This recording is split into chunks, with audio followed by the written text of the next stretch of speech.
सब ते वड्डा सतगुर नानक जिन कल राखी मेरी। सा धरती पाई हरियावली जिथे मेरा सतगुर बैठा आए। से जंत पाए हरियावले जिनी मेरा सतगुर देखिया जाए। धन धन पिता धन धन कुल धन धन सो जननी जिन गुरु जनिया माय। धन धन गुरु जिन नाम आराध्या आप तरिया जिनी जिठा तिना लय छड़ाए। हर सतगुर मिलह दया कर जन नानक धोवै पाय। वाहो वाहो बाणी निरंकार है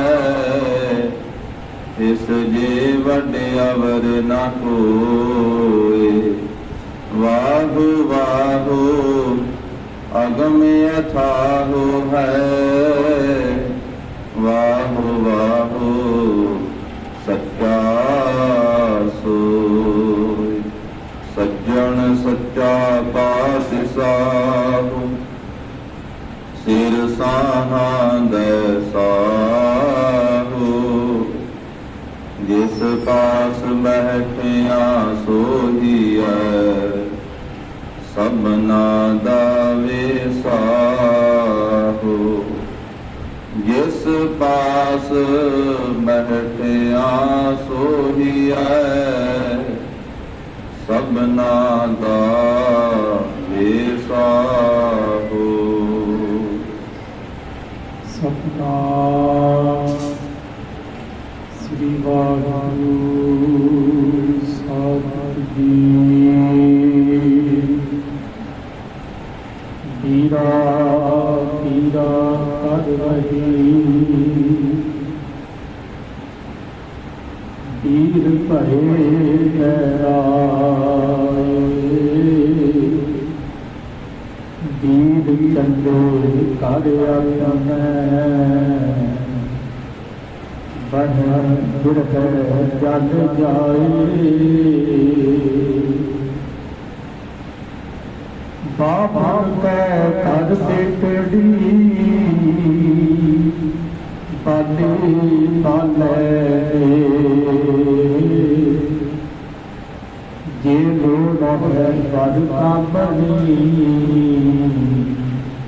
सतगुर सेव है के। बिरलो ज्ञानी पुछनो सतगुर साच मिले। ठाकुर हाथ बनाइया जय भावे तैरी। बाणी बिरलो विचारसी जे गुरमुख होए। इह बाणी महापुरख की निज घट वासा होए। बाणी बिरलो विचारसी जे गुरमुख होए।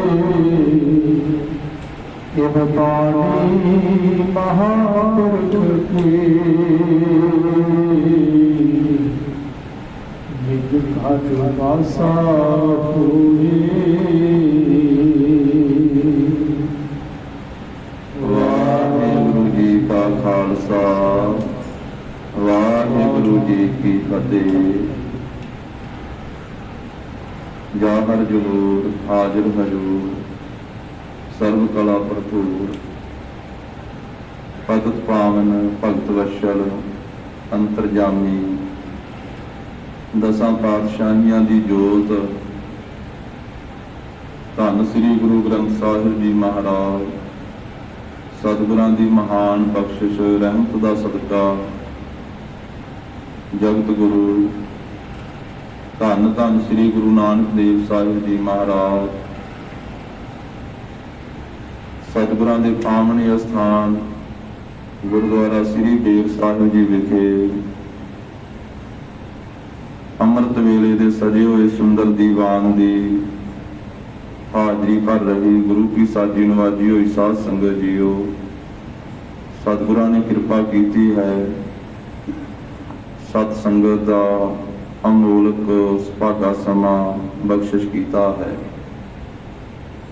ਲੜੀਵਾਰ ਰੂਪ ਵਿੱਚ ਅੱਜ ਦਾ ਪਾਵਨ ਉਪਦੇਸ਼ ਜਗਤ ਗੁਰੂ ਧੰਨ ਧੰਨ ਸ੍ਰੀ ਗੁਰੂ ਨਾਨਕ ਦੇਵ ਸਾਹਿਬ ਜੀ ਮਹਾਰਾਜ ਦੱਖਣੀ ਓਅੰਕਾਰ ਬਾਣੀ ਦੇ ਅੰਦਰ 935 ਅੰਗ ਤੇ 40ਵੀਂ ਪੌੜੀ ਹੈ ਜੋ ਸਤਿਗੁਰੂ ਜੀ ਅੱਜ ਬਖਸ਼ਿਸ਼ ਕਰ ਰਹੇ ਹਨ।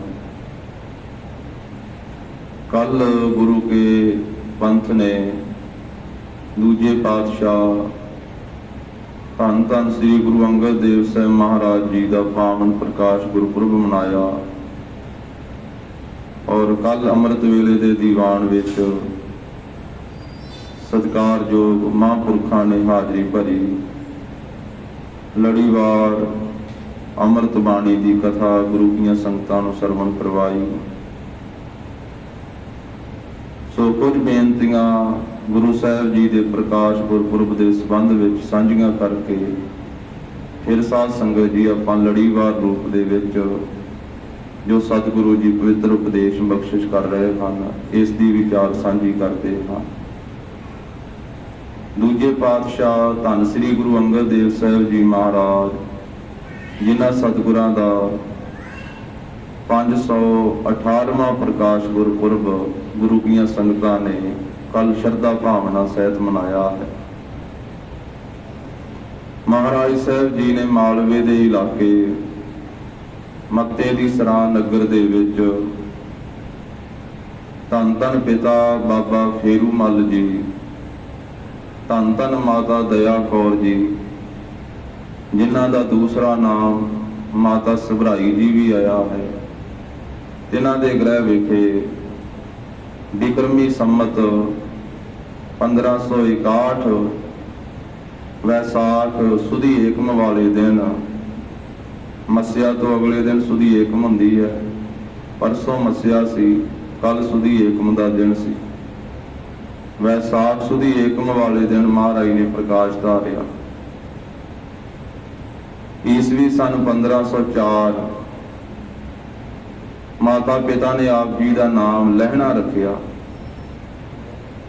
ਸਤਿਕਾਰਯੋਗ ਬਾਬਾ ਲਹਿਣਾ ਜੀ ਧੰਨ ਸ੍ਰੀ ਗੁਰੂ ਅੰਗਦ ਦੇਵ ਸਾਹਿਬ ਮਹਾਰਾਜ ਜੀ ਦਾ ਪਹਿਲਾ ਨਾਮ ਲਹਿਣਾ ਹੈ।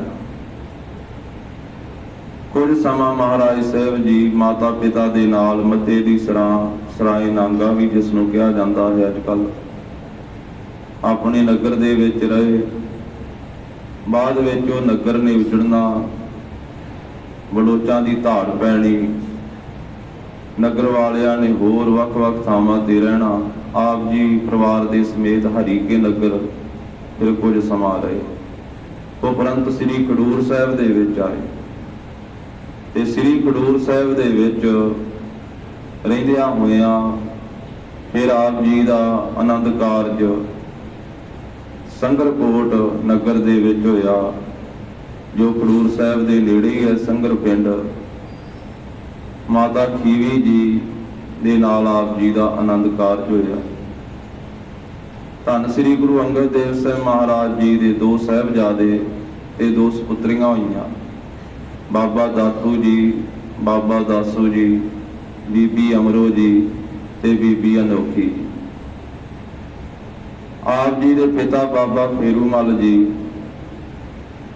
ਉਹ ਸੰਗਤਾਂ ਨੂੰ ਜੋ ਦੇਵੀ ਦੇ ਉਪਾਸਕ ਸਨ ਉਹਨਾਂ ਨੂੰ ਦੇਵੀ ਦੀ ਯਾਤਰਾ ਵਾਸਤੇ ਲੈ ਕੇ ਜਾਇਆ ਕਰਦੇ।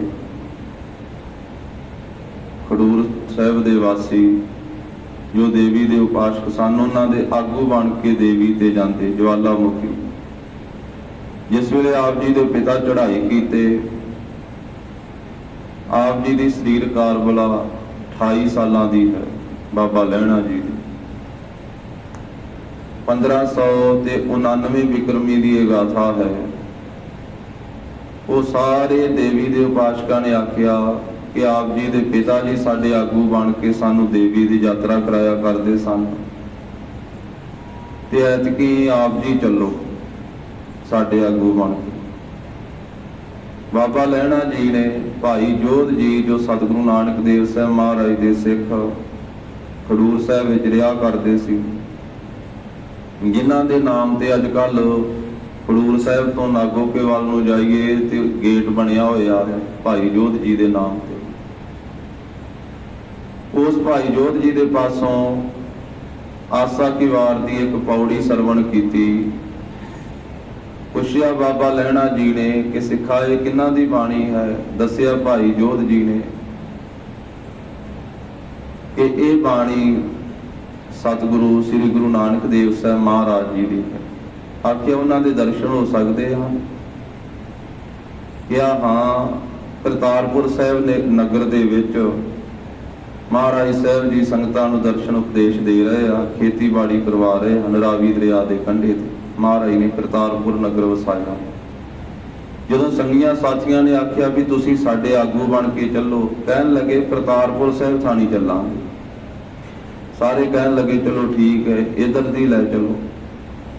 ਆਪ ਜੀ ਨੂੰ ਘੋੜੀ ਤੇ ਸਵਾਰ ਕੀਤਾ ਹੈ, ਬਾਕੀ ਸਾਰੇ ਪੈਦਲ ਹਨ। ਸਾਰਾ ਪੈਂਡਾ ਤੈਅ ਕਰਦੇ ਹੋਏ ਕਰਤਾਰਪੁਰ ਸਾਹਿਬ ਨਗਰ ਦੇ ਬਾਹਰ-ਬਾਹਰ ਪਹੁੰਚੇ।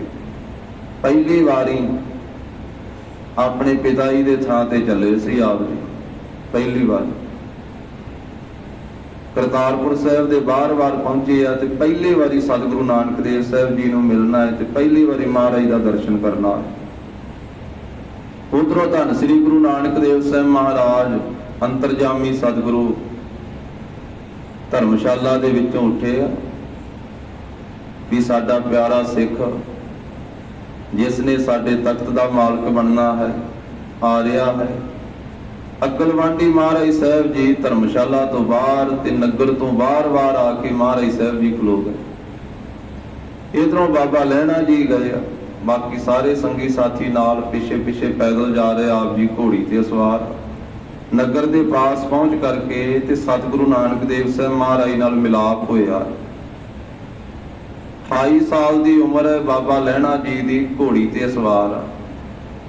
63 ਸਾਲ ਦੀ ਸਰੀਰ ਕਾਰਬਲਾ ਹੈ ਧੰਨ ਸ੍ਰੀ ਗੁਰੂ ਨਾਨਕ ਦੇਵ ਸਾਹਿਬ ਮਹਾਰਾਜ ਸਾਹਿਬ ਜੀ ਦੀ। ਆਪ ਜੀ ਪੈਦਲ ਹਨ ਤੇ ਨਗਰ ਤੋਂ ਬਾਹਰ-ਬਾਹਰ ਆ ਕੇ ਖਲੋਤੇ।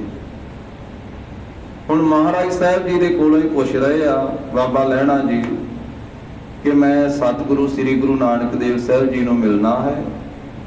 ਉਹਨਾਂ ਦੀ ਧਰਮਸ਼ਾਲਾ ਕਿੱਥੇ ਹੈ? ਗੁਰੂ ਸਾਹਿਬ ਦਾ ਘਰ ਕਿੱਥੇ ਹੈ?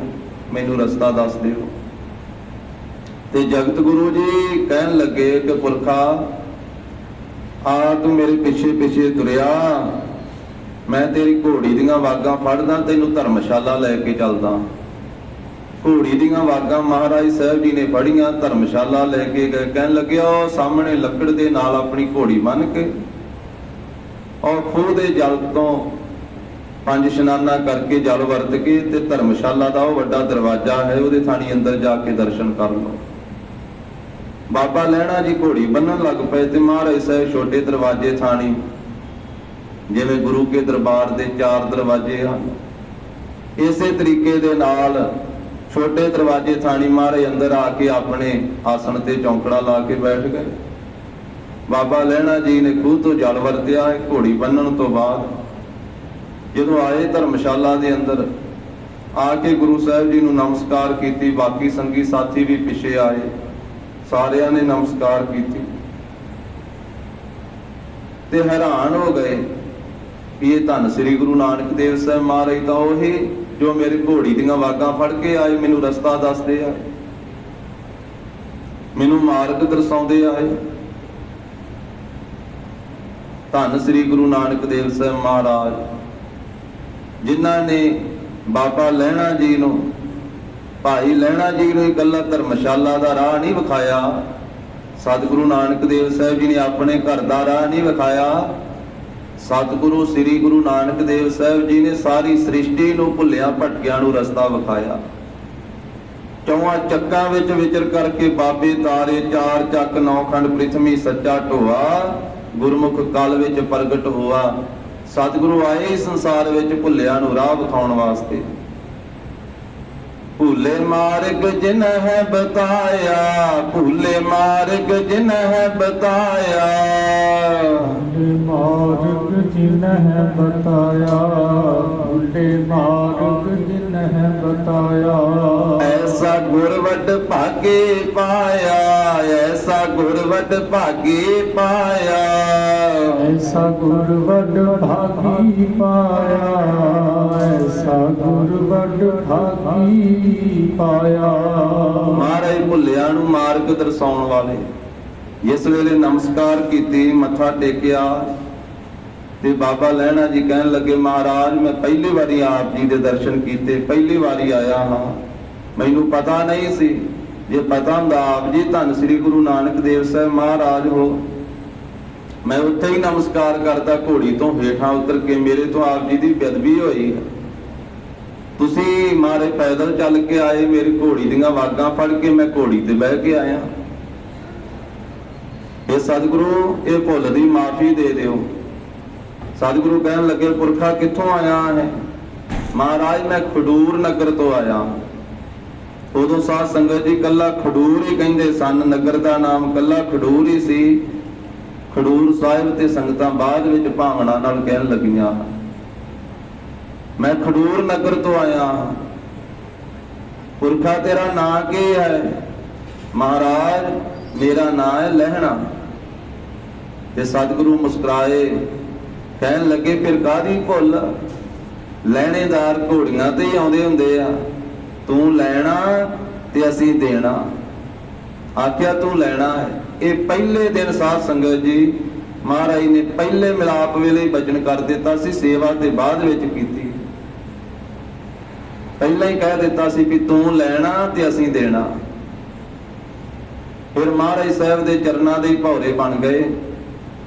नाल दे साथियां नूं कह दिता, भाई हुण प्रेमीओ तुसीं अगे जाना ते चले जाओ देवी दी यात्रा नूं, मैं तां जिथे पहुंचना सी पहुंच गया। महाराज साहब दे चरनां विच रह पए। संगी साथी भी कहन लगे, रात असीं भी इत्थे ही ठहरदे हां। रात रह पए। अमृत वेला होया ते सारे इशनान कीता ते महाराज साहब दे धर्मशाला विच आउण लगे नमस्कार करन वास्ते। बाबा लहणा जी भी नाल है, बाकी सारे संगी साथी। वेखिया एक लाल बस्त्रां वाली माई झाड़ू फेरदी पई। उस नूं जाके पुछिया, माई तू कौन है? इन्ने वेले सिर ही अमृत वेले झाड़ू फेरदी। उन्हें आख्या, जी मैं उही देवी हाँ जिथे सारा संग चलिया सी यात्रा करन वास्ते। माई तू इत्थे किवें? उन्हें कहा, मैं एक कि मेरे वर्गियां कई देवियां इत्थे झाड़ू फेरदियां गुरु नानक देव साहब जी दे घर विच। इत्थे सारियां देवियां ते सारे देवते नमस्कारां भी करदे आ धन श्री गुरु नानक साहब जी नूं, इत्थे सब झाड़ू भी फेरदे। भाई गुरदास साहब जी का भी कथन है, साध संगत जी, सतगुरु नानक देव देव देवी सब ध्यावै है। धन श्री गुरु नानक देव साहब महाराज जी नूं सारे देवियां देवते ध्याउंदे। भट्ट साहिबाना का भी कथन है, गावै इंद्राद भगत प्रहलादिक आत्म रस जिन जानियो, कब कल सुजस गावो गुरु नानक राज जोग जिन मानियो। इंद्र तो आदिक सारे देवते, भगत प्रहलाद तो आदिक सारे भगत सतगुरु नानक देव साहब महाराज जी का जस गाउंदे। उस वेले बाकी भी जिन्ने सी उन्होंने भी ख्याल किया भी जे देवी इत्थे झाड़ू फेरदी ते आपां होर किते क्यों जाना, आपां भी सतगुरु नानक देव साहब जी के घर की सिੱਖੀ धारण करिए। सब ने गुरु साहब जी के घर की सिੱਖੀ प्राप्त की। बाबा लहणा जी का यह मिलाप 1599 बिक्रमी नूं 28 साल की उम्र दे विच होया। फिर 7 साल साध संगत जी महाराज साहब जी के घर की सेवा, महान सेवा की। गुरु साहब जी की सिੱਖੀ कमाई ते गुरु साहब जी की आग्या नाल कई बारी आउणा घरे। अपने धर्म पत्नी माता खीवी जी नूं मिल के जाना, बच्चियां नूं धीआं पुत्रां नूं मिल के जाना। खडूर साहिब विच आप जी दुकान करते रहे सी ते अपनी दुकान दे विचों सौदा लै करके जाना, लूण दी पंड लै जानी, होर सौदा लै के जाना, गुरु के लंगर विच पाउणा। ते 7 साल महाराज साहिब जी ने 28 साल की उम्र तो लैके 35 साल की शरीर कारबला तक बाबा लहणा जी ने गुरु नानक साहिब महाराज जी की सेवा की श्री करतारपुर साहिब दे। उन्हां दिनां विच कई कौतक होए। महाराज साहिब जी ने फिर परख भी की अखीर ते सिखां दी पुत्रां दी, ते फिर परख के जां सुध होस तां लहणा टिके होण। फिर बाबा लहणा जी को महाराज साहिब जी ने अपने थां ते गुरता गद्दी दा तख्त 1596 बिक्रमी 1539 ईस्वी सन नूं 35 साल की जदों बाबा लहणा जी की शरीर कारबला सी, धन श्री गुरु नानक देव साहिब महाराज जी ने 5 पैसे नालियर लैके परिक्रमा करके मत्था टेकिया। बाबा बुढ़ा साहिब जी तो गुरियाई का तिलक दवाया ते संगत सारी हैरान हो गई कि धन श्री गुरु नानक देव साहिब महाराज ने उल्टी गंगा वगा दी। अज तक सिख गुरु साहिब जी नूं नमस्कारां करदे सी, चेले गुरु साहिब जी नूं नमस्कारां करदे सी, अज गुरु ने अपने चेले नूं मत्था टेक दिता। गुरबाणी च वचन है, गुर चेले रह रास की नानक सलामत थीमदा सह टिक्का तितो सजीमदा। जिस श्री गुरु नानक देव साहिब महाराज के चरनां ते सारा जहान झुकिया, की रूहानी ताकतां वाले, की जिस्मानी ताकतां वाले, की पीर, की वली, की सिद्ध, की नाथ, राजे राणे सब झुके। गढ़ बगदाद निवाए के मक्का मदीना सब निवाया। सिद्ध 84 मंडली खट दर्शन पाखंड जिनाया। पाताला आकाश लख जित्ती धरती जगत सबाया। जित्ती नवखंड मेदनी सत नाम दा चक्कर फिराया। देव दानो राक्ष दैत सब चित गुप्त सब चरनी लाया। इंद्रासने अपशरा राग रागनी मंगल गाया। भया आनंद जगत विच कल तारन गुर नानक आया। हिंदू मुसलमान निवाया। ऐसे सतगुरु नानक देव साहिब महाराज अपने सिख दे अगे झुके। महाराज ने कह दिता साडी जोत अज साडे इस सिख दे अंदर है ते हुण साडा ही रूप कह दिता पुरखा तू साडे अंगां नाल लग करके साडे अंग हिरदे नाल लग करके तू अंगत बन गया। बाबा लहणा जी नूं गुरता गद्दी दा तख्त बख्श के महाराज ने श्री गुरु अंगद देव साहिब महाराज बना दिता। फिर धन श्री गुरु अंगद देव साहिब महाराज जी नूं आप जी ने बचन किया कि पुरखा हुण तुसीं खडूर चले जाओ। महाराज साहिब खडूर साहिब की धरती ते आए ते दूजे पातशाह जी ने फिर साध संगत जी पौने 13 साल गुरियाई की पावन शरीर विच विचरदियां। भाई कान सिंह नाभा जी ने लिखिया कि 12 साल 9 महीने 17 दिन श्री गुरु अंगद देव साहिब महाराज ने गुरियाई की ते सारी शरीर कारबला धन श्री गुरु अंगद देव साहिब महाराज साहिब जी की 48 साल हुई है। साध संगत कोई 1-2 दिनों का फर्क है। भाई कान सिंह नाभा ने लिखिया है कि गुरु अंगद देव साहिब महाराज जी की सारी शरीर कारबला 47 साल 11 महीने ते 29 दिन हुई है। जो महाराज साहिब जी ने पावन शरीर दे विच चोज कौतक कीते। अपने मुखार पिंड तो महाराज ने बाणी उचारण की। 63 श्लोक श्री गुरु अंगद देव साहिब महाराज जी की बाणी है। श्री गुरु ग्रंथ साहिब महाराज जी के अंदर 22 वारां हैं। उन्हां 22 वारां विचों 9 वारां गुरु साहिब जी दियां वाहिगुरु जो 21 वारां महाराज साहिब जी दियां उचारण कीतियां होईयां। एक गुरु घर दे रबाबी सिखां दी वार ये सारियां 22 वारां हैं। 22 वारां विचों 9 वारां दे विच श्री गुरु अंगद देव साहिब जी की पवित्र बाणी दे श्लोक आउंदे हैं। पहला महाराज साहिब जी का श्लोक है जिस प्यारे से नेहो तिस आगे मर चलिया। त्रिग जीवन संसार ताक पातशाह जीवना। अखीरला 63वां श्लोक महाराज साहिब जी का है। नानक दुनिया किया वडियाइयां अग्गी सेती जाल इन्नी जली नाम विसारिया एक ना चलिया नाल। ਇਹ ਦੁਨੀਆ ਦੀਆਂ ਫੋਕੀਆਂ ਵਡਿਆਈਆਂ ਮਾਰੇ ਕਹਿੰਦੇ ਤੇ ਅੱਗ 'ਚ ਪਾ ਕੇ ਸਾੜ ਦੇਣ ਜੋਗੀਆਂ ਵਾ। ਇਹਨਾਂ ਸੜਨ ਜੋਗੀਆਂ ਨੇ ਪਰਮੇਸ਼ਰ ਦਾ ਨਾਮ ਭੁਲਾ ਦਿੱਤਾ ਦੁਨੀਆ ਦੀਆਂ ਵਡਿਆਈਆਂ ਨੇ। ਪਰ ਜਿਸ ਵੇਲੇ ਜੀਵ ਸਰੀਰ ਤਿਆਗ ਕੇ ਲੋਕ ਤੋਂ ਪਰਲੋਕ ਨੂੰ ਜਾਂਦਾ, ਦੁਨੀਆ ਦੀ ਇੱਕ ਵੀ ਵਡਿਆਈ ਨਾਲ ਨਹੀਂ ਜਾਂਦੀ। ਨਾਨਕ ਦੁਨੀਆ ਕੀਆਂ ਵਡਿਆਈਆਂ ਅੱਗੀ ਸੇਤੀ ਜਾਲ, ਇੰਨੀ ਜਲੀ ਨਾਮ ਵਿਸਾਰਿਆ ਇੱਕ ਨਾ ਚੱਲਿਆ ਨਾਲ। ਐਸੇ ਧੰਨ ਸ੍ਰੀ ਗੁਰੂ ਅੰਗਦ ਦੇਵ ਸਾਹਿਬ ਮਹਾਰਾਜ ਅਜਰ ਨੂੰ ਜਰਨ ਵਾਲੇ, ਮਹਾਨ ਧੀਰਜ ਧਾਰੀ, ਮਹਾਨ ਪਰਉਪਕਾਰੀ, ਜਿਨ੍ਹਾਂ ਨੇ ਸ੍ਰੀ ਖਡੂਰ ਸਾਹਿਬ ਦੀ ਧਰਤੀ 'ਚ ਨਿਵਾਸ ਰੱਖ ਕੇ ਮਹਾਨ ਪਰਉਪਕਾਰ ਕੀਤੇ, ਗੁਰਮੁਖੀ ਅੱਖਰਾਂ ਦਾ ਪ੍ਰਚਾਰ ਪ੍ਰਸਾਰ ਕੀਤਾ। ਤੇ ਧੰਨ ਸ੍ਰੀ ਗੁਰੂ ਨਾਨਕ ਦੇਵ ਸਾਹਿਬ ਮਹਾਰਾਜ ਜੀ ਦਾ ਸਾਰਾ ਇਤਿਹਾਸ, ਸਤਿਗੁਰੂ ਨਾਨਕ ਦੇਵ ਸਾਹਿਬ ਮਹਾਰਾਜ ਜੀ ਦੇ ਅਨੰਨ ਪਿਆਰੇ ਸਿੱਖ ਸੇਵਕ, ਜਿਸ ਸਿੱਖ ਨੂੰ ਜਗਤ ਗੁਰੂ ਜੀ ਨੇ ਆਪਣਾ ਮਿੱਤਰ ਕਹਿ ਕੇ ਵੀ ਸਤਿਕਾਰ ਦਿੱਤਾ, ਭਾਈ ਬਾਲਾ ਜੀ। ਭਾਈ ਬਾਲਾ ਜੀ ਤੋਂ ਸਾਰਾ ਇਤਿਹਾਸ ਸੁਣਨਾ ਸ੍ਰੀ ਗੁਰੂ ਅੰਗਦ ਦੇਵ ਸਾਹਿਬ ਮਹਾਰਾਜ ਨੇ। ਬਚਪਨ ਦੇ ਚੋਜ ਕੌਤਕ ਸਾਰੇ, ਰਾਏ ਭੋਏ ਦੀ ਤਲਵੰਡੀ ਵਾਲੇ, ਸੁਲਤਾਨਪੁਰ ਲੋਧੀ ਦੀ ਧਰਤੀ ਦਾ ਸਾਰਾ ਇਤਿਹਾਸ। ਇਸੇ ਤਰ੍ਹਾਂ ਉਦਾਸੀਆਂ ਦਾ 25 ਵਰ੍ਹਿਆਂ ਦਾ ਉਹ ਸਾਰਾ ਇਤਿਹਾਸ ਉਦਾਸੀਆਂ ਦਾ ਉਹ ਸੁਣਨਾ। ਤੇ ਮਹਾਰਾਜ ਸਾਹਿਬ ਜੀ ਨੇ ਫਿਰ ਭਾਈ ਪੈੜੇ ਮੋਖੇ ਨੂੰ ਲਿਖਾਰੀ ਲਾ ਕਰਕੇ ਪ੍ਰਕਾਸ਼ ਧਾਰਨ ਤੋਂ ਲੈ ਕੇ ਜੋਤੀ ਜੋ ਸਮਾਉਣ ਤੱਕ ਦਾ ਸਾਰਾ ਇਤਿਹਾਸ ਤੇ ਚੋਜ ਕੌਤਕ ਉਹ ਸਾਰੇ ਲਿਖਾਏ।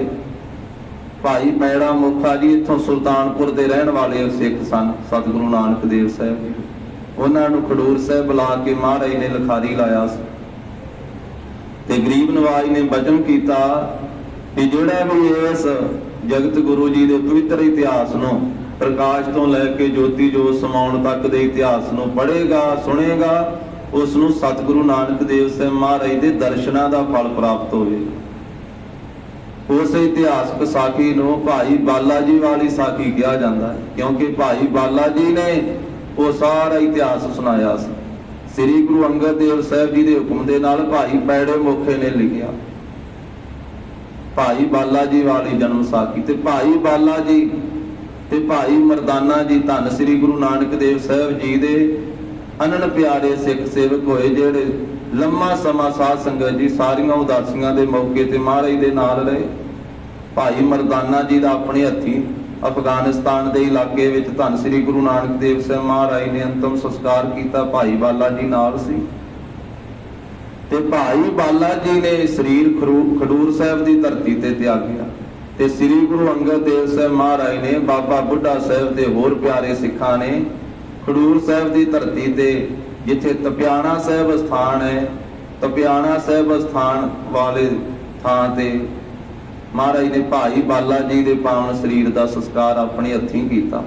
ਉੱਥੇ ਥੜਾ ਬਣਿਆ ਅੱਜ ਵੀ ਤਪਿਆਣਾ ਸਾਹਿਬ ਗੁਰਦੁਆਰੇ ਸਾਹਿਬ ਦੇ ਪਰਿਕਰਮਾ ਦੇ ਵਿੱਚ, ਜਿੱਥੇ ਭਾਈ ਬਾਲਾ ਜੀ ਦੇ ਸਰੀਰ ਦਾ ਸੰਸਕਾਰ ਕੀਤਾ ਸੀ। ਭਾਈ ਬਾਲਾ ਜੀ ਜੋ ਸਤਿਗੁਰੂ ਸ੍ਰੀ ਗੁਰੂ ਨਾਨਕ ਦੇਵ ਸਾਹਿਬ ਮਹਾਰਾਜ ਜੀ ਦੇ ਚੌਰ ਬਰਦਾਰ ਹੋਏ ਆ, ਗੁਰੂ ਸਾਹਿਬ ਤੇ ਚੌਰ ਕਰਨ ਵਾਲੇ।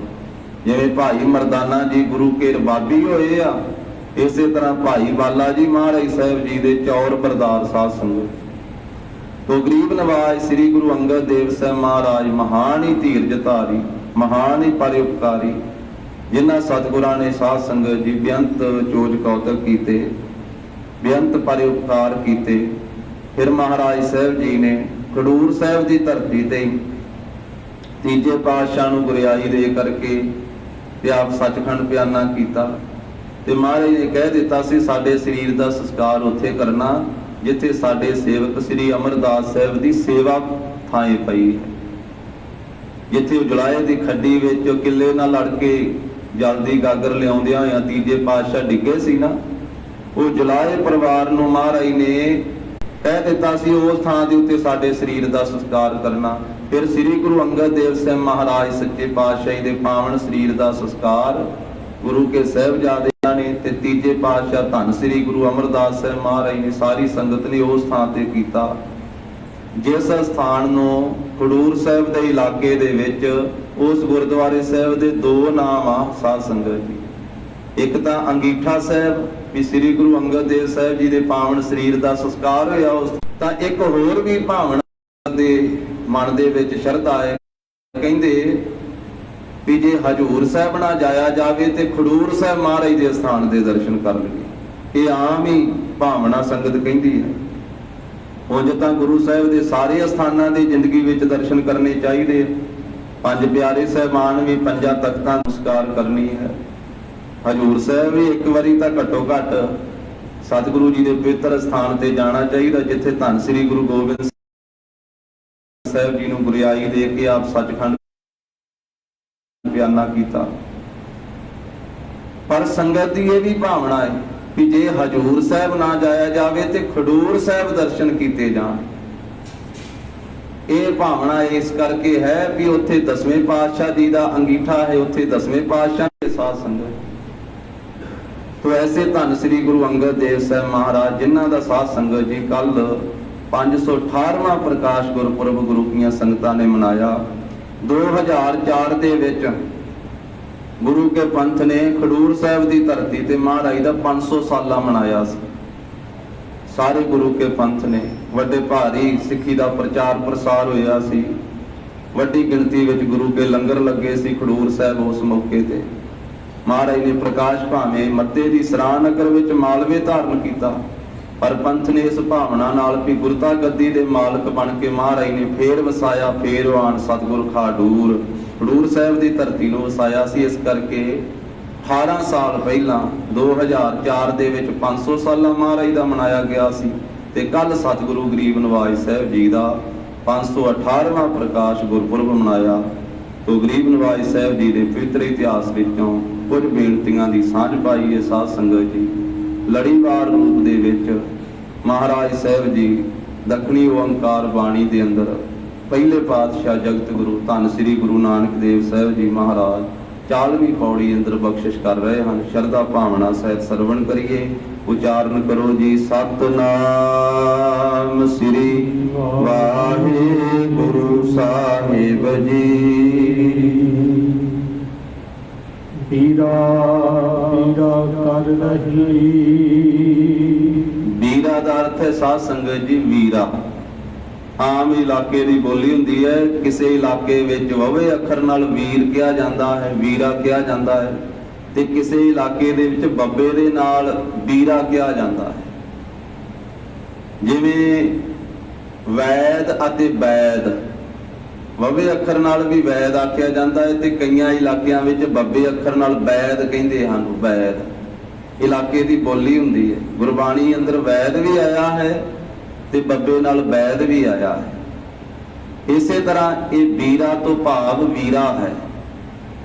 बीरा बीरा कर रही, वीर ते भैन की गल कीती है, भैन ते वीर की गल कीती। भैन दा वीर वो वीर परदेश चलिया है। जवान वीर है ते वो परदेश चलिया। परदेश वीर का विआह होया है। अजकल के समय दे विच तां ज्यादा ही इस तरह का रुझान है ना कि विआह हो करके वीर परदेश जाता है। बाहरले देश विच वड्डे वड्डे देशों में जाया जाता है।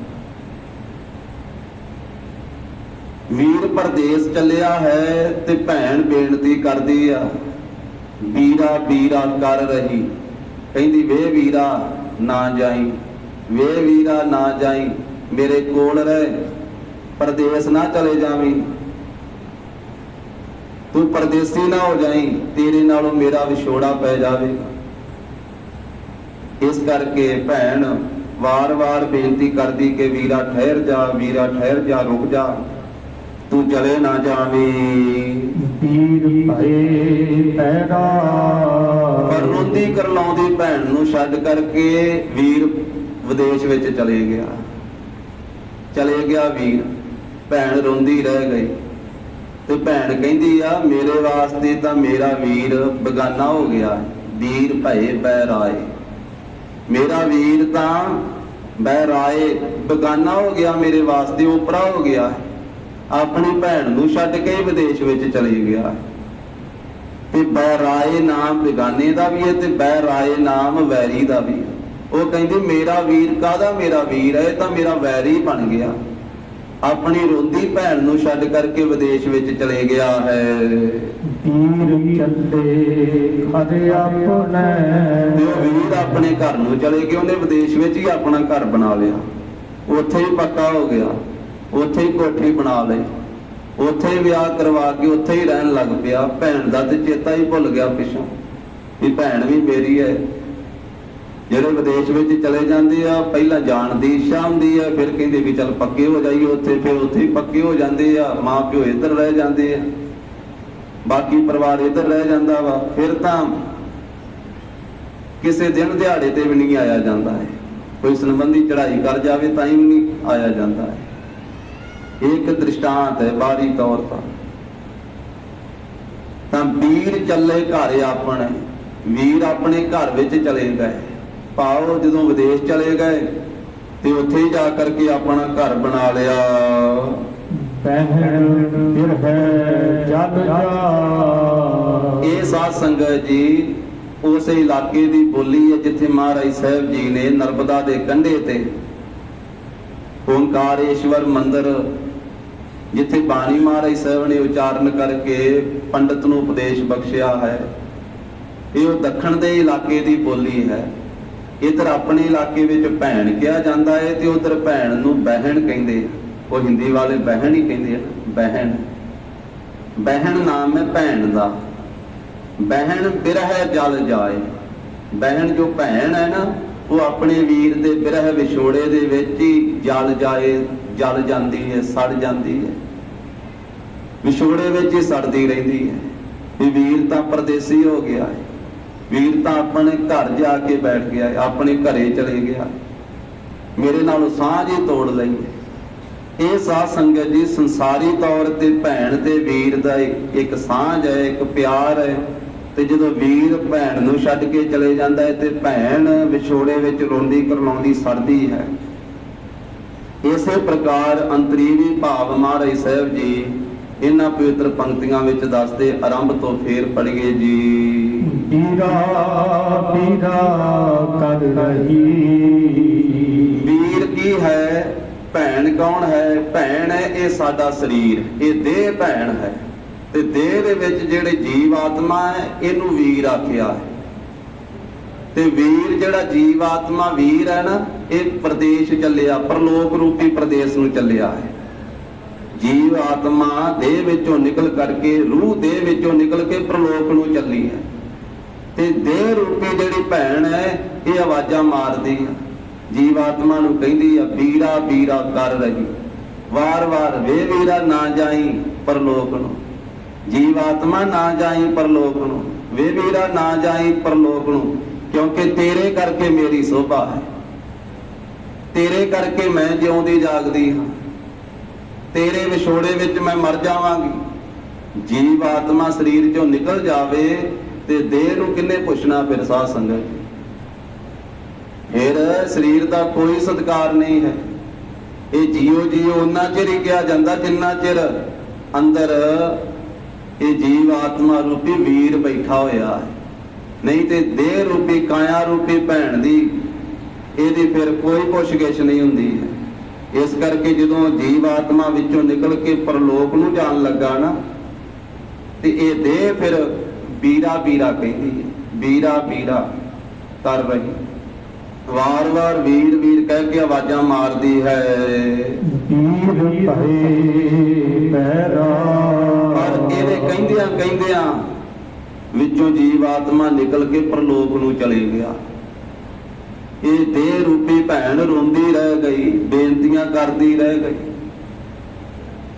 ਡਾਕਟਰ ਇਲਾਜ ਕਰਦੇ ਰਹਿ ਗਏ। ਉਹਨਾਂ ਨੇ ਬੜੇ ਯਤਨ ਕੀਤੇ, ਆਕਸੀਜਨ ਲਾਈ, ਕਈ ਟੀਕੇ ਲਾਏ, ਇੰਜੈਕਸ਼ਨ ਲਾਏ। ਇੱਥੋਂ ਤੀਕ ਕਹਿੰਦੇ ਹੋਰ ਤਾਂ ਸਾਰੇ ਇੰਜੈਕਸ਼ਨ ਲਾ ਕੇ ਵੇਖ ਰਹੇ, ਹੁਣ ਦਿਲ ਦੇ ਵਿੱਚ ਲਾਓ, ਦਿਲ ਦੇ ਵਿੱਚ ਟੀਕਾ ਲਾਓ, ਦਿਲ ਵਿੱਚ ਵੀ ਲਾ ਕੇ ਵੇਖਿਆ। ਇਹ ਦੇਹ ਬੜੀਆਂ ਦੁਹਾਈਆਂ ਪਾਉਂਦੀ ਰਹੀ, ਬੇਨਤੀਆਂ ਕਰਦੀ ਰਹੀ, ਦੇਹ ਰੂਪੀ ਭੈਣ ਤੇ ਵਿੱਚੋਂ ਆਤਮਾ ਰੂਪੀ ਵੀਰ ਜਿਹੜਾ ਉਹ ਨਿਕਲ ਕੇ ਤੇ ਪਰਲੋਕ ਨੂੰ ਚਲੇ ਗਿਆ। ਇਸ ਤਰ੍ਹਾਂ ਦੀ ਹਾਲਤ ਹੋਈ।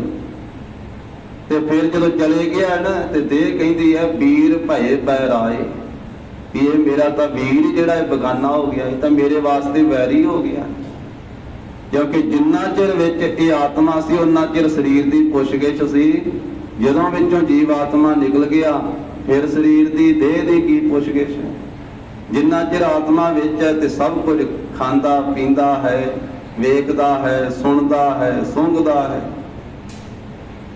ਉਹਨਾਂ ਚਿਰ ਹੀ ਮਠਿਆਈਆਂ ਮਿੱਠੀਆਂ ਲੱਗਦੀਆਂ ਜਿੰਨਾ ਚਿਰ ਜੀਵ ਆਤਮਾ ਅੰਦਰ ਹੈ। ਜਦੋਂ ਜੀਵ ਆਤਮਾ ਵਿੱਚੋਂ ਨਿਕਲ ਗਿਆ ਫਿਰ ਮੂੰਹ ਵਿੱਚ ਜੋ ਮਰਜ਼ੀ ਪਾਈ ਜਾਓ, ਅੰਦਰ ਥੋੜਾ ਜਾਣਾ। ਉਹਨਾਂ ਚਿਰ ਹੀ ਸਬਜ਼ੀ ਭਾਜੀ ਰੋਟੀ ਖਾਧੀ ਜਾ ਸਕਦੀ ਜਿੰਨਾ ਚਿਰ ਅੰਦਰ ਬੈਠਾ ਹੈ ਵੀਰ ਜੀਵ ਆਤਮਾ। ਬਾਅਦ ਵਿੱਚ ਤਾਂ ਕਈ ਚਮਚਿਆਂ ਨਾਲ ਪਾਉਂਦੇ ਆ ਮ੍ਰਿਤਕ ਦੇਹ ਦੇ ਵਿੱਚ ਘਿਓ, ਉਹ ਤੇ ਉਂਝ ਹੀ ਆ। ਫਿਰ ਕੌਣ ਖਾਂਦਾ ਹੈ ਤੇ ਕਿੰਨੇ ਖਾਣਾ ਹੈ। ਮ੍ਰਿਤਕ ਸਰੀਰ ਵਿੱਚ ਘਿਓ ਪਾਇਆ ਹੀ ਜਾਂਦਾ ਨਾ, ਕਈ ਵਾਰੀ ਮੂੰਹ ਦੇ ਵਿੱਚ ਸੰਸਕਾਰ ਦੇ ਮੌਕੇ ਪਾਇਆ ਜਾਂਦਾ। ਬਾਅਦ ਵਿੱਚ ਕੋਈ ਪੁੱਛਗਿੱਛ ਨਹੀਂ ਹੈ। ਫਿਰ ਦੇਹ ਕਹਿੰਦੀ ਹੈ ਮੇਰੇ ਵਾਸਤੇ ਤਾਂ ਇਹ ਵੀਰ ਵੈਰੀ ਬਣ ਗਿਆ ਹੈ, ਕਿਉਂਕਿ ਮੈਨੂੰ ਛੱਡ ਕੇ ਪ੍ਰਲੋਕ ਨੂੰ ਚਲੇ ਗਿਆ ਹੈ। ਵੀਰ ਚੱਲੇ ਘਰ ਆਪਣੇ, ਵੀਰ ਜੀਵ ਆਤਮਾ ਆਪਣੇ ਘਰ ਨੂੰ ਚਲੇ ਗਏ। ਜੇ ਤੇ ਸਿਮਰਨ ਭਜਨ ਕੀਤਾ ਹੋਇਆ ਫਿਰ ਤਾਂ ਸੱਚਖੰਡ ਰੂਪੀ ਆਪਣੇ ਘਰ ਨੂੰ ਜਾਂਦਾ ਹੈ।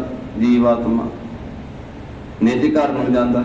ਤੇ ਜੇ ਸਿਮਰਨ ਭਜਨ ਨਾ ਕੀਤਾ ਫਿਰ ਧਰਮ ਰਾਜਾ ਦੇ ਕੋਲੇ ਪੇਸ਼ੀ ਦੇਣ ਵਾਸਤੇ ਜਾਂਦਾ ਹੈ। ਉੱਥੋਂ ਅੱਗੇ ਫਿਰ ਜਿਸ ਤਰ੍ਹਾਂ ਦਾ ਕਰਮ ਕੀਤਾ ਹੁੰਦਾ ਉਧਰ ਨੂੰ ਨਰਕਾਂ ਵਿੱਚ ਪਾ ਦਿੱਤਾ ਜਾਂਦਾ, ਜੂਨਾਂ ਵੱਲ ਨੂੰ ਘੱਲ ਦਿੱਤਾ ਜਾਂਦਾ। ਇਸ ਤਰ੍ਹਾਂ ਇਹ ਜਿਹੜਾ ਜੀਵ ਆਤਮਾ ਰੂਪੀ ਵੀਰ ਹੈ ਇਹ ਆਪਣੇ ਘਰ ਨੂੰ ਪਰਲੋਕ ਨੂੰ ਚਲੇ ਗਏ। ਬਹਿਣ ਫਿਰ ਹੈ ਜਗ ਜਾ, ਬਹਿਣ ਜਿਹੜੀ ਭੈਣ ਹੈ ਇਹ ਕਾਇਆ ਰੂਪੀ ਦੇਹ ਰੂਪੀ ਭੈਣ, ਇਹ ਜੀਵ ਆਤਮਾ ਰੂਪੀ ਵੀਰ ਦੇ ਬਿਰਹ ਵਿਛੋੜੇ ਦੇ ਵਿੱਚ ਫਿਰ ਜਲ ਜਾਂਦੀ ਹੈ। ਫਿਰ ਇਹਦਾ ਅੰਤਮ ਸੰਸਕਾਰ ਕਰ ਦਿੱਤਾ ਜਾਂਦਾ ਹੈ ਕਿ ਹੁਣ ਜੀਵ ਆਤਮਾ ਇਹਦੇ ਚੋਂ ਨਿਕਲ ਗਿਆ, ਇਹਨੂੰ ਜ਼ਿਆਦਾ ਚਿਰ ਨਹੀਂ ਰੱਖ ਛੱਡ ਸਕਦੇ। ਜੇ ਇਹਨੂੰ ਕੁਝ ਸਮਾਂ ਰੱਖਣਾ ਹੈ ਤੇ ਇਹਨੂੰ ਫ੍ਰਿਜ ਵਿੱਚ ਲਾ ਕੇ ਰੱਖਣਾ ਪੈਣਾ, ਫਿਰ ਇਹ ਰਹਿ ਸਕਦੀ, ਨਹੀਂ ਤੇ ਇਹਨੇ ਮੁਸ਼ਕ ਜਾਣਾ ਹੈ, ਨਹੀਂ ਤੇ ਦੇਹ ਖਰਾਬ ਹੋ ਜਾਣੀ ਹੈ। ਕਹਿੰਦੇ ਇਹਦਾ ਛੇਤੀ ਤੋਂ ਛੇਤੀ ਸੰਸਕਾਰ ਕਰ ਦਿਓ। ਕਹਿੰਦੇ ਅੱਜ ਪੂਰੇ ਰਿਸ਼ਤੇਦਾਰ ਨਹੀਂ ਆਉਣੇ, ਕੱਲ ਨੂੰ ਕੀਤਾ ਜਾਵੇਗਾ ਦੇਹ ਦਾ ਸੰਸਕਾਰ। ਫਿਰ ਕਹਿੰਦੇ ਇਹਨੂੰ ਠੰਡੇ ਥਾਂ ਤੇ ਰੱਖ ਦਿਓ, ਨਹੀਂ ਤੇ ਰਹਿਣੀ ਨਹੀਂ ਇਹ ਦੇਹ। ਜਿੰਨਾ ਚਿਰ ਵਿੱਚ ਜੀਵ ਆਤਮਾ ਉਹਨਾਂ ਚਿਰ ਵੇਖੋ ਕਿੰਨੇ ਕਿੰਨੇ ਸਾਲ ਹੀ ਰਹਿੰਦੀ ਆ, ਪਰ ਉਹਦੇ ਅੰਦਰੋਂ ਨਿਕਲਣ ਦੀ ਦੇਰ ਸੀ। ਇੱਕ ਦਿਨ ਵੀ ਨਹੀਂ ਕੱਢਦੀ ਇਹ ਗਰਮੀਆਂ ਦੇ ਦਿਨਾਂ ਦੇ ਵਿੱਚ, ਇੱਕ ਦਿਨ ਵੀ ਨਹੀਂ ਦੇਹ ਕੱਢਦੀ। ਉਹਦੇ ਵਿਛੋੜੇ ਦੇ ਵਿੱਚ ਆਪਣੇ ਉਹ ਵੀਰ ਦੇ ਵਿਛੋੜੇ ਦੇ ਵਿੱਚ ਸੜਦੀ, ਇਹਦਾ ਅੰਤਮ ਸੰਸਕਾਰ ਕਰ ਦਿੱਤਾ ਜਾਂਦਾ। ਇਸੇ ਪ੍ਰਕਾਰ ਫੇਰ ਆਰੰਭ ਤੋਂ ਪੀਰਾ ਪੀਰਾ ਕਰ ਰਹੀ। ਕਹਿੰਦੇ ਕਿ ਇਹ ਬੁੱਧੀ ਜਿਹੜੀ ਹੈ ਸਾਡੀ, ਇਹ ਸਾਧ ਸੰਗਤ ਜੀ ਭੈਣ ਹੈ। ਇਹ ਬੁੱਧੀ ਇੱਕ ਭੈਣ ਦੀ ਤਰ੍ਹਾਂ ਹੈ ਤੇ ਇਹ ਪਦਾਰਥ ਜਿਹੜੇ ਹਨ ਇਹਨਾਂ ਨੂੰ ਇਹਨੇ ਵੀਰ ਮੰਨਿਆ ਹੋਇਆ ਹੈ। ਮਨੁੱਖ ਦੀ ਬੁੱਧੀ ਰੂਪੀ ਭੈਣ ਨੇ ਪਦਾਰਥਾਂ ਨੂੰ ਜੋ ਨਿਸ਼ਚੈ ਕੀਤਾ ਹੋਇਆ ਹੈ ਕਿ ਇਹ ਸਦਾ ਰਹਿਣ ਵਾਲੇ, ਇਹਨਾਂ ਨੂੰ ਆਪਣੇ ਵੀਰ ਮੰਨਿਆ ਹੋਇਆ ਹੈ ਬੁੱਧੀ ਨੇ। ਤੇ ਹਰ ਵੇਲੇ ਮਨੁੱਖ ਦੀ ਬੁੱਧੀ ਜਿਹੜੀ ਉਹ ਪਦਾਰਥਾਂ ਨੂੰ ਆਵਾਜ਼ਾਂ ਮਾਰਦੀ ਰਹਿੰਦੀ ਹੈ, ਵੀਰਾ ਵੀਰਾ ਕਰ ਰਹੀ। ਹਰ ਵੇਲੇ ਬੁੱਧੀ ਆਵਾਜ਼ਾਂ ਮਾਰਦੀ ਹੈ ਕਿ ਪਦਾਰਥ ਹੋਰ ਪ੍ਰਾਪਤ ਹੋ ਜਾਣ, ਮਾਇਆ ਹੋਰ ਮਿਲ ਜਾਵੇ, ਪਦਾਰਥ ਹੋਰ ਆ ਜਾਣ। ਇਸ ਤਰ੍ਹਾਂ ਇਹ ਬੁੱਧੀ ਰੂਪੀ ਭੈਣ ਪਦਾਰਥਾਂ ਰੂਪੀ ਵੀਰਾਂ ਨੂੰ ਆਵਾਜ਼ਾਂ ਮਾਰਦੀ ਹੈ, ਵੀਰਾ ਵੀਰਾ ਕਰ ਰਹੀ। ਵੀਰਾ ਵੀਰਾ ਕਹਿ ਕੇ ਪੁਕਾਰਦੀ ਹੈ। ਵੀਰ ਭਏ ਪੈਰਾ, ਪਰ ਜਦੋਂ ਪੁੰਨ ਨਾਸ ਹੋ ਗਏ ਇਸ ਜੀਵ ਦੇ, ਜਿਹੜੇ ਪਦਾਰਥ ਪਹਿਲਾਂ ਪ੍ਰਾਪਤ ਸੀ ਪਦਾਰਥਾਂ ਰੂਪੀ ਵੀਰ, ਉਹ ਬਗਾਨੇ ਹੋ ਗਏ, ਉਹ ਦੂਜਿਆਂ ਕੋਲੇ ਚਲੇ ਗਏ। ਇਹਦੇ ਕੋਲੋਂ ਧਨ ਨਾਸ ਹੋ ਗਿਆ, ਦੂਜੇ ਕੋਲੇ ਚਲੇ ਗਿਆ। ਉਹ ਪੁੰਨਾਂ ਵਾਲੇ ਲੋਕਾਂ ਕੋਲੇ ਚਲੇ ਗਏ ਕਿਉਂਕਿ ਇਸ ਦੇ ਪੁੰਨ ਨਾਸ ਹੋ ਗਏ। ਉਹ ਪਦਾਰਥਾਂ ਰੂਪੀ ਵੀਰ ਤਾਂ ਬਗਾਨੇ ਹੋ ਗਏ, ਤਾਂ ਮੇਰੇ ਵੈਰੀ ਬਣ ਗਏ। ਵੀਰ ਚੱਲੇ ਕਾਦੇ ਆਪਣੇ, ਇਹ ਪਦਾਰਥਾਂ ਇਹ ਪੁੰਨੀ ਲੋਕਾਂ ਦੇ ਘਰੇ ਚਲੇ ਗਏ, ਆਪਣੇ ਘਰੇ ਚਲੇ ਗਏ। ਬਹਿਣ ਫਿਰ ਹੈ ਜਗ ਜਾ, ਜਦੋਂ ਪਦਾਰਥਾਂ ਦਾ ਬਿਰਹ ਵਿਛੋੜਾ ਪੈ ਗਿਆ ਨਾ ਬੁੱਧੀ ਰੂਪੀ ਭੈਣ ਦੇ ਤਾਈ, ਤਾਂ ਫਿਰ ਇਹ ਪਦਾਰਥਾਂ ਦੇ ਵਿਛੋੜੇ ਦੇ ਵਿੱਚ ਸੜਦੀ ਹੈ। ਤ੍ਰਿਪਤੀ ਨਹੀਂ ਆਉਂਦੀ ਹੈ, ਤ੍ਰਿਸ਼ਨਾ ਦੇ ਵਿੱਚ ਸੜਦੀ ਰਹਿੰਦੀ ਹੈ। ਇਸੇ ਪ੍ਰਕਾਰ ਫੇਰ ਪੀਰਾ ਪੀਰਾ ਕਰ ਰਹੀ। ਜਿਹੜੀ ਜਿੰਦ ਹੈ ਸਾਡੀ, ਇਹ ਸਾਧ ਸੰਗਤ ਜੀ ਇੱਕ ਭੈਣ ਦੀ ਤਰ੍ਹਾਂ ਹੈ, ਅਥਵਾ ਇਹ ਇੱਕ ਭੈਣ ਦੀ ਤਰ੍ਹਾਂ ਹੈ। ਤੇ ਜਿੰਨੇ ਇੰਦਰੀਏ ਹਨ ਇਹ ਵੀਰਾਂ ਦੀ ਤਰ੍ਹਾਂ ਹੈ। ਇਹ ਜਿੰਦ ਇਹਨਾਂ ਇੰਦਰੀਆਂ ਰੂਪੀ ਵੀਰਾਂ ਨੂੰ ਆਵਾਜ਼ਾਂ ਮਾਰਦੀ ਹੈ। ਇੰਦਰੀਏ ਪਹਿਲਾਂ ਹੀ ਸਾਥ ਛੱਡ ਜਾਂਦੇ, ਅੱਖਾਂ ਦੀ ਰੋਸ਼ਨੀ ਪਹਿਲਾਂ ਹੀ ਘਟ ਜਾਂਦੀ ਹੈ, ਕੰਨ ਸੁਣਨ ਤੋਂ ਪਹਿਲਾਂ ਹੀ ਜਵਾਬ ਦੇ ਜਾਂਦੇ, ਹੱਥ ਜਿਹੜੇ ਆ ਪਹਿਲਾਂ ਹੀ ਕੰਮ ਕਰਨ ਤੋਂ ਸਾਥ ਛੱਡ ਜਾਂਦੇ ਆ, ਪੈਰ ਡਗਮਗਾਉਣ ਲੱਗ ਜਾਂਦੇ, ਰਸਨਾ ਬੋਲਣ ਤੋਂ ਅਸਮਰੱਥ ਹੋ ਜਾਂਦੀ ਹੈ। ਜਿਸ ਨੂੰ ਬਾਬਾ ਜੀ ਨੇ, ਸ਼ੇਖ ਫਰੀਦ ਸਾਹਿਬ ਜੀ ਨੇ ਕਥਨ ਕੀਤਾ ਹੈ, ਚੱਪਣ ਚੱਲਣ ਰਤਨ ਸੇ ਸੁਣੀਅਰ ਬਹਿ ਗਏ, ਢੇੜੇ ਮੁੱਤੀ ਤਾਹਾ ਸੇ ਜਾਨੀ ਚੱਲ ਗਏ। ਜਿਹੜੇ ਚੱਪਣ ਵਾਲੇ ਸੀ ਨਾ ਦੰਦ, ਸਰੀਰ ਸਲਾਮਤ ਹੈ, ਜਿੰਦ ਹੈ ਹਲੇ, ਪਰ ਦੰਦ ਪਹਿਲਾਂ ਹੀ ਸਾਥ ਛੱਡ ਗਏ। ਆਏ ਜਨਮ ਤੋਂ ਬਾਅਦ ਵਿੱਚ ਸੀ, ਚਲੇ ਪਹਿਲਾਂ ਹੀ ਗਏ। ਚੱਪਣ ਚੱਲਣ, ਜਿਹੜੇ ਚੱਲਣ ਵਾਲੇ ਸੀ ਪੈਰ, ਉਹ ਵੀ ਸਾਥ ਛੱਡ ਗਏ। ਰਤਨ, ਨੇਤਰਾਂ ਦੀ ਰੋਸ਼ਨੀ ਘਟ ਗਈ, ਵੇਖਣ ਦੀ ਸੱਤਾ ਘਟ ਗਈ। ਇਹ ਵੀਰ ਜਿਹੜੇ ਸੀ ਇੰਦਰੀਆਂ ਰੂਪੀ ਵੀਰ, ਇਹ ਪਹਿਲਾਂ ਹੀ ਚਲੇ ਗਏ। ਨੈਣੋ ਨੀਰ ਪਹਿ ਤਨ ਖੀਨਾ, ਭਏ ਕੇਸ ਦੁੱਧਵਾਨੀ, ਐਸੀ ਹਾਲਤ ਹੋ ਗਈ। ਸਿਰ ਕੰਬਿਓ ਪਗ ਡਗਮਗੈ, ਵੀਰਾ ਵੀਰਾ ਕਰ ਰਹੀ, ਪੁਕਾਰਦੀ ਆ, ਵੇ ਵੀਰੋ ਨਾ ਜਾਓ, ਅੱਖੋ ਨੇਤਰੋ ਮੇਰਾ ਸਾਥ ਛੱਡ ਕੇ ਨਾ ਜਾਓ, ਇਹ ਸਰਵਣੋ ਮੈਨੂੰ ਛੱਡ ਕੇ ਨਾ ਜਾਓ, ਇਹ ਰਸਨਾ ਤੂੰ ਮੇਰਾ ਸਾਥ ਨਾ ਛੱਡ।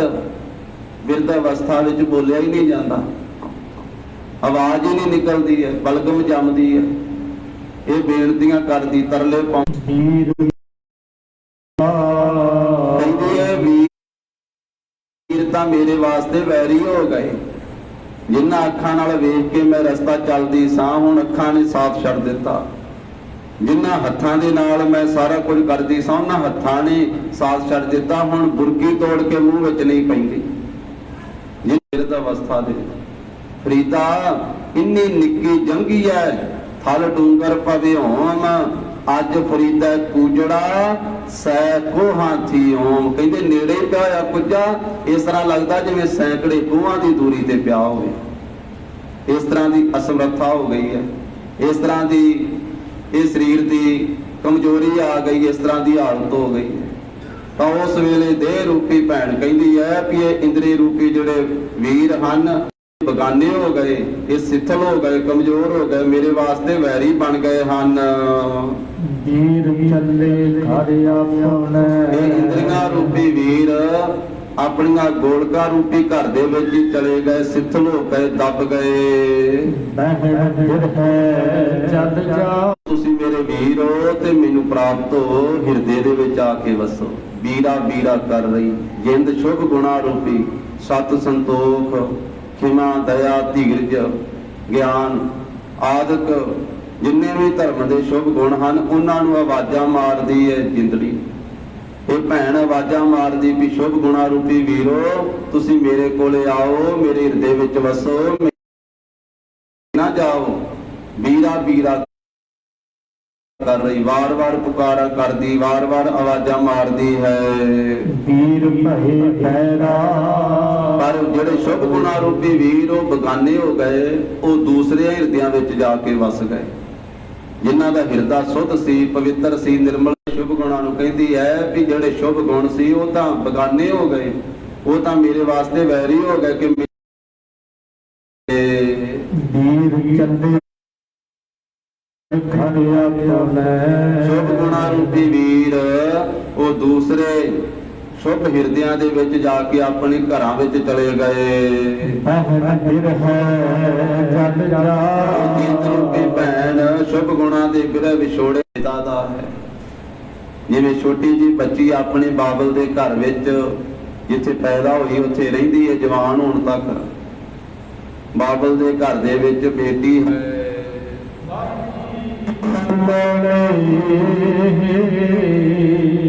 ਤਾਂ ਬਾਲੀ, ਉਸ ਬਾਲੀ ਦਾ ਛੋਟੇ ਛੋਟੇ ਬਲ ਹੈ ਹੇਤ, ਸੋ ਬਲ ਹੈ ਨੇਹ, ਉਹ ਬਾਲਕਿਆਂ ਦੇ ਨਾਲ ਉਹਦਾ ਨੇਹ ਲੱਗਾ ਹੋਇਆ ਹੈ। ਬਾਲੀ ਬਲ ਹੈ ਨੇਹ, ਬਾਲੀ ਦਾ ਛੋਟੇ ਛੋਟੇ ਬੱਚਿਆਂ ਦੇ ਨਾਲ ਨੇਹ ਲੱਗਾ ਹੋਇਆ, ਪ੍ਰੇਮ ਲੱਗਾ ਹੋਇਆ। ਗੁੱਡੀ ਗੁੱਡੀਆਂ ਦੇ ਨਾਲ ਉਹਦਾ ਨੇਹ ਲੱਗਾ ਹੋਇਆ ਆਪਣੇ ਬਾਬਲ ਦੇ ਘਰ ਦੇ ਵਿੱਚ।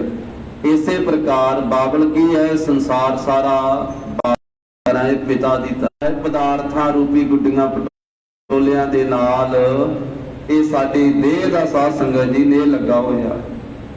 ਇਸ ਤਰ੍ਹਾਂ ਦੀ ਇਹਦੀ ਹਾਲਤ ਹੈ। ਅਗਿਆਨ ਰੂਪੀ ਬਾਬਲ ਹੈ, ਜਿਹੜੀ ਬੁੱਧੀ ਹੈ ਸਾਡੀ, ਇਹ ਬੇਟੜੀ ਦੀ ਤਰ੍ਹਾਂ ਹੈ, ਬੱਚੀ ਦੀ ਤਰ੍ਹਾਂ ਹੈ। ਤੇ ਇਸ ਦਾ ਜਿਸ ਵੇਲੇ ਵਰ ਦੇ ਯੋਗ ਹੋ ਜਾਂਦੀ ਹੈ, ਜਵਾਨ ਹੋ ਜਾਂਦੀ ਹੈ ਬੱਚੀ, ਫਿਰ ਉਹਦਾ ਵਿਆਹ ਹੁੰਦਾ ਹੈ। ਮਹਾਰਾਜ ਉਸ ਦ੍ਰਿਸ਼ਟਾਂਤ ਦੁਆਰਾ ਸਮਝਾਉਂਦੇ ਹਨ ਕਿ ਹੇ ਕਾਮਣੀ, ਇਹ ਜੀਵ ਰੂਪ ਇਸਤਰੀਏ, ਜੇ ਤੂੰ ਵਰ ਨੂੰ ਲੋੜਦੀ ਹੈ, ਜੇ ਤੂੰ ਪਤੀ ਦੀ ਇੱਛਾ ਰੱਖਦੀ ਹੈ, ਇਹ ਜੀਵ ਰੂਪ ਇਸਤਰੀਏ ਜਗਿਆਸੂ ਕਾਮਣੀ, ਜੇ ਤੂੰ ਪ੍ਰਮਾਤਮਾ ਵਰ ਤੂੰ ਚਾਹੁੰਦੀ ਹੈ ਕਿ ਮੈਨੂੰ ਪ੍ਰਮਾਤਮਾ ਭੋਲੇ ਬਣ ਦੇ, ਜੈਸਾ ਸਤਿਗੁਰ ਸੁਣੀਦਾ ਤੈਸੋ ਹੀ ਮੈਂ ਡੀਠ, ਵਿਛੜਿਆ ਮੇਲੇ ਪ੍ਰਭੂ ਹਰ ਦਰਗਹ ਕਾ ਬਸੀਠ। ਹਰੀ ਦੀ ਦਰਗਾਹ ਦਾ ਬਸੀਠ ਵਿਚੋਲਾ ਸਤਿਗੁਰੂ ਹੈ। ਹਰ ਨਾਮੋ ਮੰਤਰ ਦ੍ਰਿੜਾਏ ਦਾ, ਕੱਟੇ ਹਉਮੈ ਰੋਗ, ਨਾਨਕ ਸਤਿਗੁਰ ਤਿਨਾ ਮਿਲਾਇਆ, ਜਿਨਾ ਧੁਰੇ ਪਿਆ ਸੰਜੋਗ। ਜੇ ਲੋੜ ਹੈ ਵਰ ਇਸਤਰੀਏ, ਜੇ ਤੂੰ ਪਰਮਾਤਮਾ ਪਤੀ ਨੂੰ ਚਾਹੁੰਦੀ ਹੈ, ਸਤਿਗੁਰ ਸੇਵਾ ਹੈ ਤੇ ਫਿਰ ਤੇ ਦੇ ਨਾਲ, ਜਿਵੇਂ ਤੇ ਲੱਗਦੀ ਤੇ ਪਾਣੀ ਦੀ ਇੱਛਾ ਕੀਤੀ ਜਾਂਦੀ ਹੈ ਨਾ, ਇਸੇ ਤਰ੍ਹਾਂ ਤੇ ਨਾਮ ਇੱਥੇ ਹੈ ਪ੍ਰੇਮ ਦਾ। ਤੂੰ ਫਿਰ ਪ੍ਰੇਮ ਦੇ ਨਾਲ ਭਾਵਨਾ ਦੇ ਸਤਿਗੁਰ ਸਾਚ ਮਿਲੇ। ਸਤਿਗੁਰੂ ਜੀ ਜਿਸ ਨੂੰ ਸੱਚ ਦੇ ਨਾਲ ਮਿਲਾ ਦੇਣ, ਉਹੀ ਗਿਆਨਵਾਨ ਹੈ। ਜਿਸ ਦਾ ਮਿਲਾਪ ਸਤਿਗੁਰੂ ਜੀ ਦੇ ਨਾਲ ਹੋਵੇ ਤੇ ਸਤਿਗੁਰੂ ਜੀ ਸੱਚੇ ਨਾਮ ਦੇ ਨਾਲ ਮੇਲ ਕਰਾ ਕਰਕੇ ਤੇ ਪਰਮੇਸ਼ਰ ਵਾਹਿਗੁਰੂ ਜੀ ਦੇ ਨਾਲ ਮਿਲ ਦੇਣ, ਉਹ ਅਸਲ ਗਿਆਨਵਾਨ ਹੈ। ਠਾਠੁਰ ਹਾਥ ਵਟਾਈਆ, ਇਹ ਸਾਰੀਆਂ ਵਡਿਆਈਆਂ ਪ੍ਰਭੂ ਪ੍ਰਾਪਤੀ ਦੀਆਂ ਵਡਿਆਈਆਂ, ਪਰਮਾਤਮਾ ਪਤੀ ਦੇ ਮਿਲਾਪ ਦੀਆਂ ਵਡਿਆਈਆਂ, ਸ਼ੁਭ ਗੁਣਾਂ ਨੂੰ ਧਾਰਨ ਕਰਨ ਦੀਆਂ ਵਡਿਆਈਆਂ, ਇਹ ਠਾਕੁਰ ਮਾਲਕ ਪਰਮੇਸ਼ਰ ਦੇ ਆਪਣੇ ਹੱਥ ਵਿੱਚ ਹਨ ਸਾਰੀਆਂ ਵਡਿਆਈਆਂ। ਜੈ ਭਾਵੈ ਤੈ ਦੇ, ਜਿਸ ਨੂੰ ਦੇਣਾ ਪਰਮੇਸ਼ਰ ਨੂੰ ਭਾ ਜਾਂਦਾ ਹੈ ਨਾ, ਚੰਗਾ ਲੱਗਦਾ। ਜਿਸ ਦੀ ਭਾਵਨਾ ਭਾ ਜਾਂਦੀ ਹੈ ਪ੍ਰਭੂ ਨੂੰ, ਜਿਸ ਦੀ ਸ਼ਰਧਾ ਭਾ ਜਾਂਦੀ ਹੈ, ਜਿਸ ਦੀ ਸੇਵਾ ਭਾ ਜਾਂਦੀ ਹੈ, ਜਿਸ ਦਾ ਸਿਮਰਨ ਭਾ ਜਾਂਦਾ ਹੈ, ਤੇ ਜਿਸ ਨੂੰ ਵਾਹਿਗੁਰੂ ਜੀ ਦੇਣਾ ਚਾਹੁੰਦੇ ਆ ਵਡਿਆਈਆਂ, ਤੈ ਦੇ, ਤਿਸ ਨੂੰ ਦਿੰਦੇ ਆ। ਜਿਸ ਨੂੰ ਦੇਣਾ ਭਾਉਂਦਾ ਹੈ ਨਾ ਵਾਹਿਗੁਰੂ ਪਰਮੇਸ਼ਰ ਨੂੰ, ਉਸ ਨੂੰ ਦੇ ਦਿੰਦੇ। ਕੋਈ ਜਾਗਦਾ ਖਾ ਲਿਆ ਜਾਂਦਾ ਹੈ, ਕਿਸੇ ਨੂੰ ਸੁੱਤੇ ਨੂੰ ਉਠਾ ਕੇ ਅੱਖਾਂ ਮਲਦੇ ਨੂੰ ਹੀ ਦੇ ਦਿੰਦੇ ਆ। ਸੁੱਤੇ ਨੂੰ ਉਠਾ ਕੇ ਉਹਨੂੰ ਪਤਾ ਵੀ ਨਹੀਂ ਹੁੰਦਾ। ਨਾਨਕ ਦਾਤੇ ਸਾਹਿਬ ਸੰਧੀਆ ਕਿਆ ਚੱਲੇ ਤਿਸ ਨਾਲ, ਇੱਕ ਜਾਗੰਦੇ ਨਾ ਲਹਿਣ, ਇੱਕ ਨਾ ਸੁੱਤਿਆਂ ਦੇ ਉਠਾ। ਇੱਕ ਜਾਗਦੇ ਕਈ ਵਾਰੀ ਖਾਲੀ ਵੀ ਰਹਿ ਜਾਂਦੇ, ਕਈ ਵਾਰੀ ਖਾਲੀ ਵੀ ਰਹਿ ਜਾਂਦੇ, ਤੇ ਉਹਨਾਂ ਨੂੰ ਪਰਮੇਸ਼ਰ ਸਾਰੀਆਂ ਦਾਤਾਂ ਦੇ ਦਿੰਦੇ ਹਨ। ਬਾਣੀ ਬਿਰਡੋ ਵਿਚਾਰਸੀ, ਮਹਾਰਾਜ ਕਹਿੰਦੇ ਜੋ ਇਹ ਧੁਰ ਕੀ ਬਾਣੀ ਹੈ, ਧੁਰ ਕੀ ਬਾਣੀ ਆਈ ਤਿਨ ਸਗਲੀ ਚਿੰਤ ਮਿਟਾਈ। ਇਸ ਬਾਣੀ ਨੂੰ ਕੋਈ ਵਿਰਲਾ ਹੀ ਭਾਈ ਵਿਚਾਰਦਾ ਹੈ। ਮਨਮੁਖਤਾਈ ਛੱਡ ਕੇ, ਮਨ ਮਰਜ਼ੀ ਛੱਡ ਕੇ ਗੁਰੂ ਸਾਹਿਬ ਜੀ ਦੀ ਆਗਿਆ ਵਿੱਚ ਜੀਵਨ ਬਸਰ ਕਰਦਾ ਹੈ। ਗੁਰਮੁਖਤਾਈ ਵਾਲਾ ਜੀਵਨ ਜਿਸ ਦਾ ਹੁੰਦਾ ਹੈ, ਉਹ ਕੋਈ ਵਿਰਲਾ ਗੁਰਮੁਖ ਗੁਰੂ ਕੀ ਬਾਣੀ ਦੀ, ਇਹ ਧੁਰ ਕੀ ਬਾਣੀ ਦੀ ਵਿਚਾਰ ਕਰਦਾ ਹੈ। ਇਹ ਬਾਣੀ ਮਹਾਪੁਰਖ ਕੀ। ਧੰਨ ਸ੍ਰੀ ਗੁਰੂ ਨਾਨਕ ਦੇਵ ਸਾਹਿਬ ਮਹਾਰਾਜ ਸਾਹਿਬ ਜੀ ਕਹਿੰਦੇ ਇਹ ਬਾਣੀ ਮਹਾਪੁਰਖ ਕੀ ਹੈ। ਮਹਾਪੁਰਖ ਅਕਾਲ ਪੁਰਖ ਵਾਹਿਗੁਰੂ ਜੀ ਦੀ ਇਹ ਬਾਣੀ ਹੈ, ਜੋ ਸਭ ਤੋਂ ਮਹਾਨ ਪੁਰਖ ਹੈ, ਸਭ ਤੋਂ ਵੱਡਾ ਪੁਰਖ ਹੈ, ਜਿਸ ਨੂੰ ਕਲਗੀਧਰ ਪਾਤਸ਼ਾਹ ਮਹਾਕਾਲ ਵੀ ਕਹਿੰਦੇ ਹਨ, ਅਕਾਲ ਪੁਰਖ ਵੀ ਕਹਿੰਦੇ ਹਨ, ਅਕਾਲ ਮੂਰਤ ਵੀ ਕਹਿੰਦੇ ਹਨ। ਜੋ ਪਰਮੇਸ਼ਰ ਹੈ, ਮਹਾਕਾਲ ਰਖਵਾਰ ਹਮਾਰੋ, महालोह में किंकर थारो। ऐसा जो महापुरख परमेश्वर है ना, अकाल पुरख वाहिगुरु, उस महापुरख की ये बाणी है, धुर की बाणी आई तिन सगली चिंत मिटाई।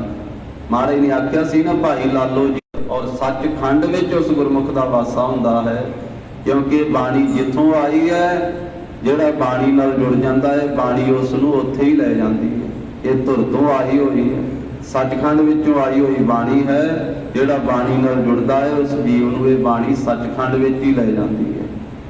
तो गरीब नवाज साहब जी ने कृपा की, 40वीं पौड़ी द्वारा पवित्र उपदेश बख्शिया। गुरु साहब जी की बाणी का बोध अगाध है, डूंगा है। विचार करदिआं भुल्लां होणीਆਂ सुभावक ਹਨ, होईयां भुल्लां चुकां दी सतगुरु जी गुर संगत जी खिमा देनी।